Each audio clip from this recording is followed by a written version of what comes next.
Olá, mais de 1.000 mortos e de 44 mil casos confirmados. Esses números que não param de crescer fazem parte da evolução do coronavírus, que agora se chama Covid-19. Os 34 brasileiros que viviam em Wuhan estão na base aérea de Anápolis e passam bem, mas a preocupação com a doença continua. As medidas já adotadas e as que ainda devem ser implantadas são o tema do Câmara Debate, que começa agora. Eu recebo 2 deputados da área de saúde, o médico Dr. Zacarias Calil, do Democratas de Goiás, e a enfermeira Carmen Zanotto, do Cidadania de Santa Catarina. Senhora, senhor, muito obrigada por ter aceitado o nosso convite para esse debate. Obrigada, Maricela. Deputado Dr. Zacarias, eu começo com o senhor. Qual a sua avaliação sobre as ações adotadas até o momento em relação ao coronavírus no Brasil?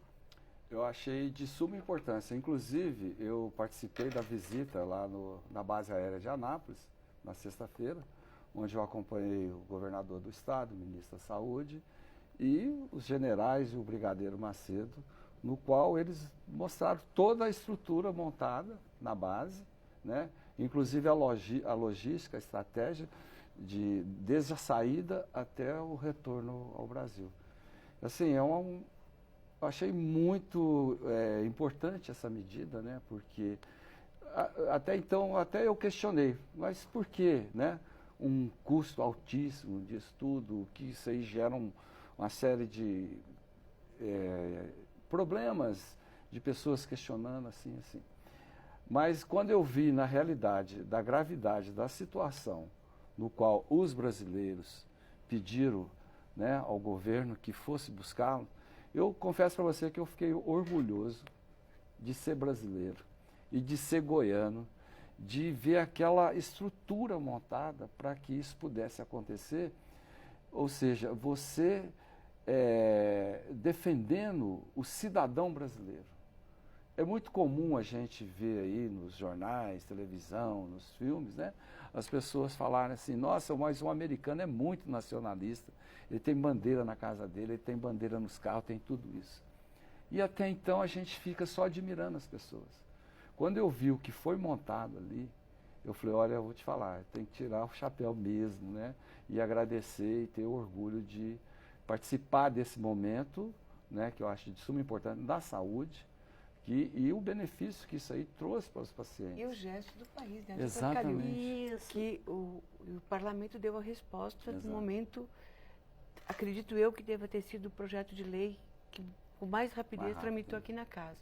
Isso tudo também em função de uma declaração do presidente da República na sexta-feira, mostrando uma preocupação com relação à legislação vigente no país, né? E nós, como presidente da Frente Parlamentar Mista da Saúde, que eu tenho o prazer de ter o Dr. Calil junto conosco, e aqui registrar, gente, porque a gente precisa reconhecer a grandeza dos colegas parlamentares que nós temos.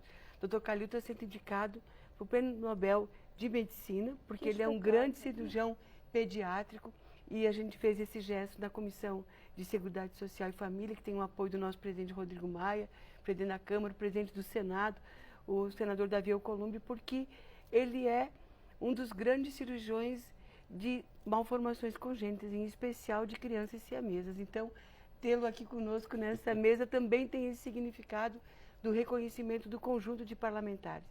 No sábado, tão logo eu conversei com o presidente Rodrigo Maia, eu manifestei a preocupação e a necessidade da gente agilizar o processo então, deputado, dos para a gente não textos. perder a cronologia, quando a senhora falou, o presidente da República se manifestou na sexta-feira, nós estamos falando 31 de janeiro. Isso, exatamente. Sábado, a senhora conversou com o presidente Rodrigo Maia, 1º de já fevereiro. vinha com essa preocupação. Vamos fazer essa linha do tempo que eu acho importantíssima. Sábado, 1º de fevereiro. Exatamente. Com o presidente Rodrigo Maia, deixei mensagem para o ministro Mandetta, colocando a nossa casa e a Frente Parlamentar e a Subcomissão de Saúde à disposição.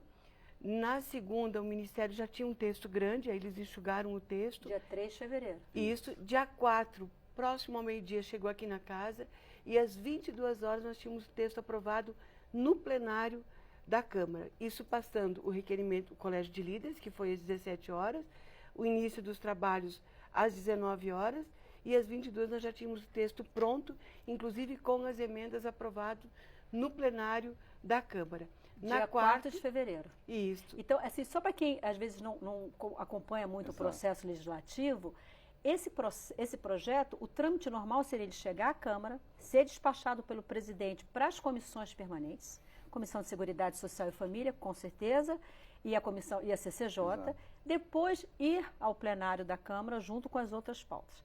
Quando a deputada fala em reunião de líderes, essa reunião de líderes decidiu, não, isso é uma prioridade. O presidente da Câmara tirou das comissões, levou direto para o plenário. A deputada Carmen Zanotto foi indicada como relatora da proposta e tudo isso aconteceu no plenário da Câmara nesse intervalo de poucas horas. De poucas horas, com a participação de todos os líderes, de todos os partidos, muitos partidos colaborando com a implementação do texto. Parte das emendas a gente pôde acolher, nem todas, porque o ministro Mandetta assumiu o compromisso conosco de que virá para casa um texto, né, doutor Calil, com em torno de 84 artigos, então um texto mais amplo, atemporal, ou seja, para outras situações ele poderá ser utilizado. Então, este texto tem prazo, que é para esta situação. O Senado, no dia seguinte, naquela noite recebeu, no dia seguinte votou. Dia 5 de fevereiro. Isso, na quarta-feira, e o presidente sancionou na quinta-feira. Isso tudo para dar exatamente esta acolhida e organizar a legislação vigente, porque alguns textos já tratam deste assunto, mas este texto organizou para essa situação dessa emergência sanitária. E isso que o doutor Calil coloca, para nós que somos da área da saúde, tem um significado muito grande, porque nós somos muito cobrados. Por que trazê-los? Por que não deixá-los lá? E, gente, assim, ó, o cuidado com o isolamento que está sendo dado é o cuidado que a gente aprende na universidade, é o cuidado que a gente pratica nos setores de isolamento, e isso a gente também precisa fazer no dia a dia, também como cidadãos, o autocuidado, né? Que muitas vezes, Maristela, a gente não toma o mínimo cuidado de, por exemplo, não ir à sala de vacina quando o serviço público disponibiliza a vacina, né? A vacina para o idoso começou da gripe lá em 2009. Eu era gestora municipal. Eu me lembro das dificuldades que a gente tinha para convencer a população idosa a ir até a sala de vacina, porque melhora a imunidade dela se ela comparece às salas de vacina. Além da gente ter que comparecer, e nós vamos viver aí, né? Nós temos o período de inverno, em especial agora no sul do país, que é mais intenso, comparecer às salas de vacina, o autocuidado, né? Que é cuidar ao tossir, ao respirar, cuidar com ambientes fechados, com muita população, ou seja, superlotados, procurar abrir janelas. Lavar as mãos. Lavar as mãos, que é o cuidado básico. Muito importante. Álcool gel. Álcool gel. E o lavar as mãos não é passar embaixo da torneira, né? É realmente a gente fazer toda aquela movimentação de limpar os dedos. Porque a gente tem que o acolher. Então, assim, ó, quero dizer para os deputados e deputadas que estão sofrendo até alguma crítica, né? Isso. Porque foi para Anápolis. Quero dizer para a população do estado de Goiás, o acolhê-los na base aérea, com todos os cuidados que estão sendo realizados, é muito mais tranquilo, tanto para os profissionais de saúde que estão lá prestando cuidado com todos os equipamentos necessários, assim como para as pessoas que vieram e os seus familiares quando eles forem liberados, né, doutor Calil? Deputada, eu queria só finalizar essa questão da tramitação legislativa, mostrar como foi importante isso. A ideia inicial do presidente da República era editar uma medida provisória, porque, como diz a Constituição, assuntos de urgência e relevância edita-se medida provisória. E o presidente da Câmara alertou o presidente da República, não é a melhor proposição legislativa para isso, que vai ter que passar por uma comissão mista e depois ser votado nas duas casas. A melhor forma é um projeto de lei, e assim foi feito e deu tudo certo. A medida provisória, ela tem validade a partir da sua publicação. Sim. Mas a participação das duas casas seria praticamente no decorrer das situações acontecendo. Exatamente. Então, a situação do planejamento, de todo o cuidado que os ministérios estão tendo com essa situação, a nossa participação poderia ser daqui 60 dias, até isso tudo tramitar. Então, o PL foi importante porque houve a colaboração e a participação intensa de todos os deputados e líderes aqui da Câmara e da mesma forma do Senado. O senhor queria fazer um comentário? Não, eu queria destacar assim, que o próprio ministro Mandetta, ele esteve aqui o tempo todo, né? Ele ficou... Isso. E foi uma coisa muito interessante, porque ele apresentou também lá na Comissão de Seguridade Social, que foi também aquele momento que a gente nem estava, né, participando, e de repente foi de emergência a reunião. E todos os partidos, em oposição, tudo, eles se concentraram nisso. todo mundo, né, com a finalidade de apoiar o ministro em relação a essa propositura. Agora, o mais interessante que eu achei também foi a mobilização que o Ministério da Saúde fez juntamente com as Forças Armadas. Eu achei isso aí uma coisa muito grande. Sabe por quê? Eu sou de Goiás. Houve críticas, inclusive com o pessoal da Federação das Indústrias, postando textos nos jornais, como se estivesse provocando uma reação na população contrária a esse tipo de trazer essas pessoas para o Brasil, que o comércio de Goiás iria ser prejudicado. Eu participei ativamente eu lembro direitinho, quando teve o acidente radioativo com o Césio-137, no qual Goiás, né, sofreu muito com isso. Os produtos, a agricultura, Eu fui num congresso em São Paulo como médico, quando eles viram que eu era de Goiás, eu tive problema para entrar no hotel, você entendeu? Então, assim, nada disso poderia acontecer. Por quê? Primeiro que a situação do coronavírus é totalmente diferente, porque o Césio foi uma coisa real, que aconteceu ali naquele momento, e era uma coisa desconhecida, né? De repente houve toda essa mudança que as pessoas acham que vão ser contaminadas pelo vírus, a população de Anápolis em geral. Na realidade, a transmissão se dá por gotículas, não é por vias aéreas superiores, né? Quer dizer, alarmou, houve um alarme. Mas, na realidade, foi contornada essa situação, e eu vi lá a estrutura, né, que eles ficariam num hotel 4 estrelas, na realidade. Porque o que eles montaram ali é uma coisa assim, que eu até falei, eu como médico queria dar plantão aqui nesse local, porque está muito confortável. Até a estrutura para as crianças. Né? Exato, berço. Uma coisa que me chamou a atenção foi o Mandetta, o ministro. Ele chegou lá, nós entramos num quarto, e tinha o blackout, né? E mais a cortina. Ele olhou e falou assim, olha, essa cortina, ela não é a ideal, porque isso aqui tem que passar o álcool gel aqui nessa região, então isso aí pode... Retira o tecido e deixa exatamente.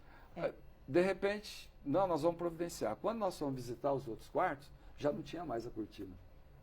Então você tem lá, frigobar completo, uma cesta de frutas, tudo para criança, para o adulto, diversão. Então, assim, tem a ala branca, a ala amarela, a ala vermelha, e como, se for o caso, serem transportados. E o diagnóstico com o PSR, específico para isso. E os resultados deram, né? Os primeiros exames já deram negativos, o que é muito bom, quer dizer, mas isso não impede, e é isso que nós, enquanto população, precisamos nos conscientizar, né? As doenças respiratórias e o autocuidado que a gente fala das boas práticas, desde a lavagem das mãos, ao cuidado com os ambientes ventilados, cuidar ao tossir e respirar, vale para praticamente tudo. Mas o planejamento que está sendo dado, sabe? Porque este grupo é um grupo que está isolado, que todos os procedimentos acadêmicos, ou seja, todas as boas práticas de um isolamento com os equipamentos está sendo dado. E a gente precisa também, e o ministro Mandetta tem falado muito sobre isso, né? Até o momento, nós não temos nenhum caso confirmado no Brasil, que é muito bom, é excelente. Mas a gente precisa ter uma programação e também estar preparado para outros cenários. Quais os outros cenários, né? Uma dessas pessoas que foram repatriadas apresentar, ou outras pessoas que passaram pela área, pelo epicentro, ou tiveram contato, que possam estar chegando ao Brasil, apresentar os sinais e sintomas. Então, isso são os cuidados que a gente precisa ter, porque o deslocamento das pessoas hoje é muito rápido. Quando a senhora fala isso, me veio logo à mente o Carnaval. Exato. Nós estamos às vésperas do Carnaval, uma festa caracterizada pela concentração de pessoas, e o Brasil recebe muita gente de fora nessa época do ano. O que está sendo pensado, está sendo feito em relação a isso? Primeiro, todos os cuidados, eles são necessários. Aqueles cuidados que a gente já falou, o nosso carnaval, o mais forte dele é na rua, né? Aí eu chamo a atenção para as pessoas que estão chegando. Se eu estou chegando e se eu vim de uma área de risco ou dos países que já têm, eu também preciso evitar estar em grandes aglomerações. Eu preciso ter a responsabilidade de quando chego no Brasil, dizer, olha, eu estou vindo da China. Não precisa necessariamente isso. Eu estou com febre, eu estou com uma indisposição, eu estou com coriza.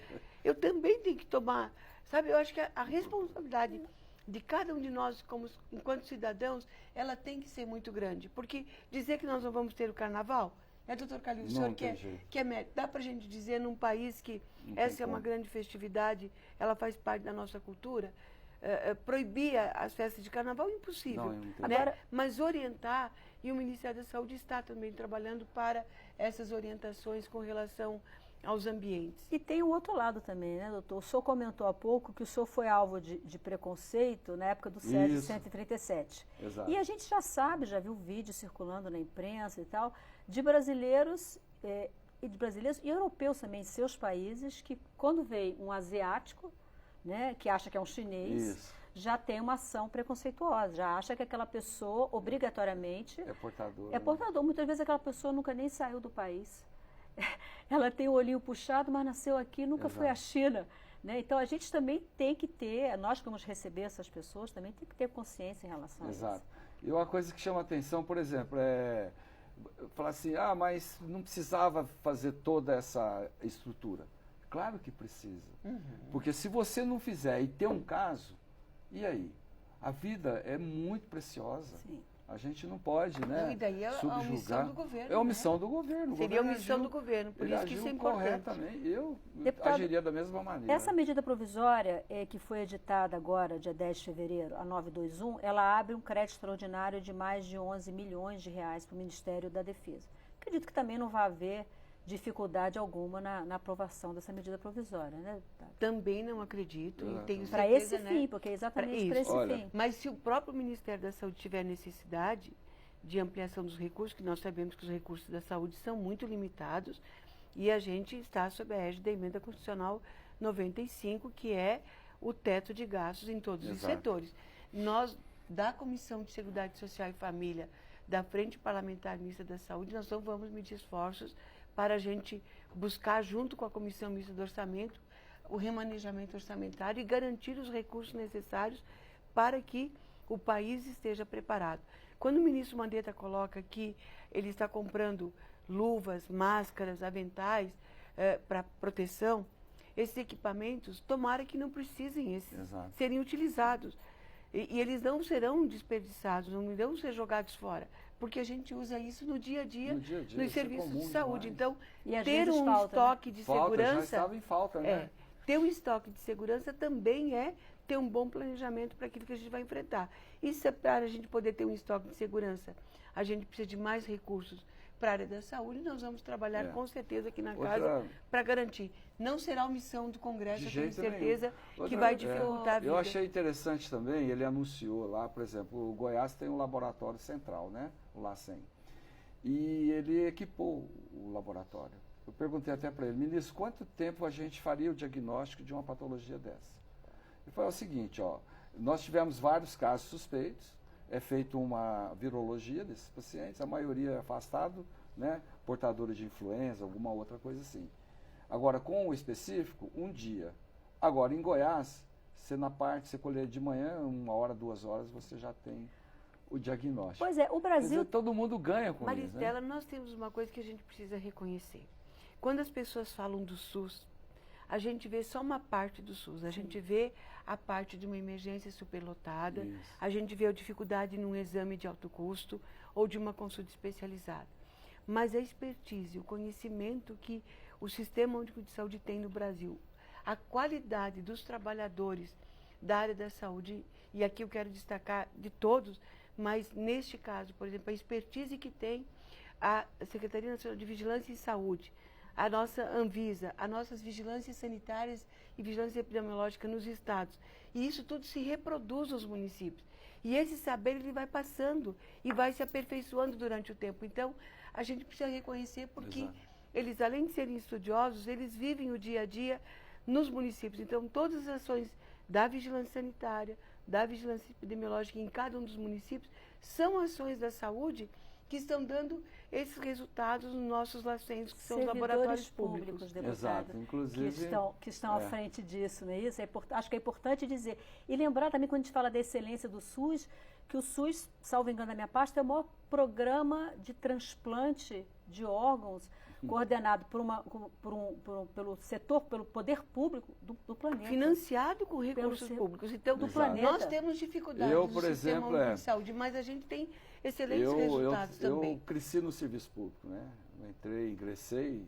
Aliás, eu sou aluno da escola pública, né? Do primário até a residência médica. Mas eu entrei no serviço como médico, cirurgião pediátrico, para valer mesmo, né? Com especialidade em 85. E eu investi muito, e eu cresci muito na minha profissão em função do serviço público. Tudo que eu tenho, assim, de experiência, é o serviço público. E aí eu valorizo muito isso, é o que a Carmen falou aqui agora. Então, assim, a gente tem que valorizar para que tenha um atendimento melhor, né? O Brasil precisa disso. Eu queria colocar, só para a gente terminar o nosso programa, que os ministros da saúde dos países do Mercosul vão se reunir para discutir esse assunto, né? E à frente disso está o ministro Mandetta, o Brasil, com toda essa expertise que foi desenvolvida, né? Então, dá para se dizer que o Brasil está liderando esse processo aqui na América do Sul. A senhora concorda? Tá, concordo, e é importante para aqueles que não estão compreendendo também o porquê que o Brasil tem que apoiar. Nós precisamos apoiar e repassar todo o conhecimento e até aquilo que for necessário para esses países em função das nossas fronteiras, né, doutor Calil? Eu acho, nós temos fronteiras secas aí que se atravessa de um país para o outro com muita tranquilidade. Então, para a nossa segurança também é importante que os serviços de saúde e que eles estejam preparados para isso. Essa capacitação técnica também está sendo feita aqui, né, na Fundação Oswaldo Cruz. Exato. São 4 laboratórios também, né, no Brasil para o diagnóstico do coronavírus. Inclusive, eu questionei no dia lá o ministro, questionei assim, né, no bom sentido, de que o Brasil faz fronteira com o Paraguai, por exemplo, né? Em Foz do Iguaçu ali, no qual você tem a grande quantidade de chineses que tem ali produtos importados, né, que chegam da China para lá. Então, o Brasil é o líder da América Latina, né? É um país que tem uma infraestrutura que eles não dão conta de fazer igual né, é realizado aqui. Então, esse é o diferencial. O Brasil é o líder, né, na América Latina. Ajudando eles, nós vamos estar ajudando todos os brasileiros também em função das nossas fronteiras secas. Jornalista costuma dizer que notícia boa é notícia ruim, mas a gente poder fazer um programa que mostra que o Brasil se saiu muito bem em algo tão difícil de forma tão rápida também é muito bom, né? Foi muito rápido, né? Você viu que aquele dia o ministro, ele deixou bem claro, nós pegamos os protocolos de Estados Unidos, Europa, tudo, e fizemos um apanhado geral. E isso foi rápido. Muito rápido. Muito rápido. Tanto é que o nosso programa também. A equipe trabalhou muito. Muito rápido. Deputada Carmen Zanotto, muito obrigada, deputado. Muito obrigada. O Câmara Debate fica por aqui. Eu conversei sobre o coronavírus com os deputados Dr. Zacarias Calil, do Democratas de Goiás, e Carmen Zanotto, do Cidadania de Santa Catarina. Eu sou Maristela Santana, agradeço a sua audiência pela TV Câmara e Rádio Câmara, e você pode rever este e todos os nossos programas pelo YouTube ou na página da TV Câmara na internet. A gente se vê em uma próxima edição do Câmara Debate. Até lá.